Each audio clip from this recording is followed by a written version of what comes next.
नमस्कार, मी धीरज मानमोडे. कृषीपदांच्या या speed news bulletin मध्ये आपलं स्वागत. अकोला येथे शासनाच्या हमीभाव तूर खरेदीसाठी शेतकरी आक्रमक झालेले पाहायला मिळाले. विविध संघटना व राजकीय पक्ष यांनी मागील काही दिवसापासून सरकार विरुद्ध रान उठवले असून शेतकऱ्यांच्या उपस्थितीत उपविभागीय महसूल अधिकारी यांच्या कार्यालयात ठिय्या आंदोलन केले.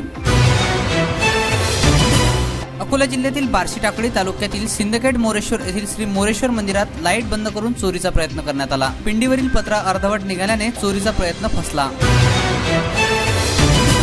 वर्धा जिल्ह्यातील आष्टी तालुक्यातील दुर्गवाडा येथे मच्छीमार केंद्र आहे, परंतु सदर मच्छीमार केंद्रातील मृत व निकामी झालेली मच्छी लागूनच असलेल्या पिण्याची पाणी पुरवठा करण्याच्या पाण्यात येत असल्याने आरोग्यास हानिकारक होत असल्यामुळे येथील नागरिकांनी धडक देऊन योग्य ती कारवाई करावी असा इशारा दिला.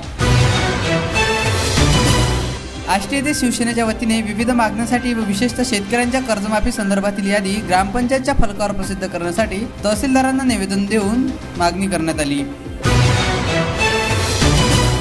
उस्मानाबादमध्ये कारगिल विजय दिनानिमित्त अखिल भारतीय विद्यार्थी परिषदकडून 101 मीटर लांबीचा ध्वज देऊन पदयात्रा काढण्यात आली. या पदयात्रामध्ये 5000 विद्यार्थ्यांनी सहभाग घेतला होता.